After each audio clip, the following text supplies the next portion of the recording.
Hello po mga ka-farm finders at mga ka-farmers. So for today's video ay naandito po kami sa aming happy place, ang Balay Verde Farm. So medyo marumi po ngayon at hindi pa nakapag-grass cut si tatay. Pero ganyan po kaaliwala sa aming happy place. Ayan, so naisipan po namin na dito po muna kami ngayon. Araw, medyo pahinga po muna. And of course, meron po kaming dalang mga pagkain at magluluto po kami mamaya ng sopas. Ito pala yung bagong kalan na pinagawa ko. So napakaganda po. May griller din po yan. Ayan, so nakita ko lang din po yan somewhere in FB din or TikTok po. So pinagaya ko lang po yan kay Daddy Ed and ganyan po yung kinalabasan niya. And ayan po si Ate Louise kasama ko, pati po si Daddy. Magluluto po kami mamaya ng sopas. At si ate ay mag-iihaw po ng marshmallow niya at hotdog. So, itour ko lang po kayo ng konti sa Balay Verde Farm. Yan.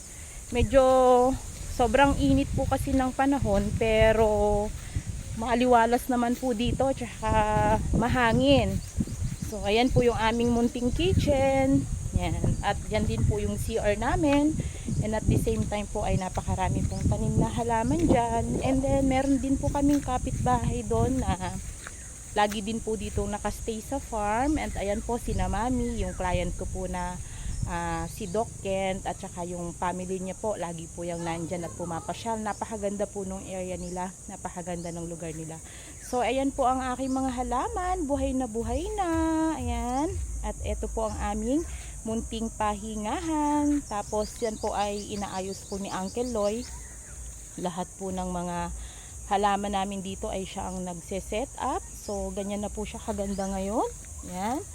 Mga bagong tanim pa po ito. And then ayan po ang aking dalawa ang dalawang alaga, laging nakasunod kay Daddy. Ayan.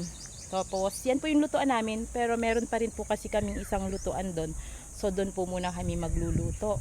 And mamaya po ay kakain na po kami. Luto po si Daddy ng sopas. So yan lang po for today.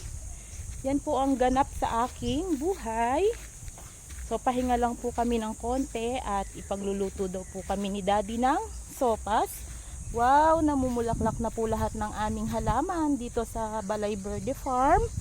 Tapos ayan po inaayos po talaga yan ni Ninong Uncle Loy. Tapos medyo mahahaba na po yung mga damo. Gaganda po ng mga tanim namin, no? Yan, kung nakikita nyo po, ang gaganda po ng mga tanim pong langka. Yan. So, yan din, meron pa rin langka dito. At yung puno po ng nyog na yan ay maliit lang po yan, dwarf na nyog po yan. So, napakarami pong halaman dito sa amin sa Balay Verde Farm. Yan po.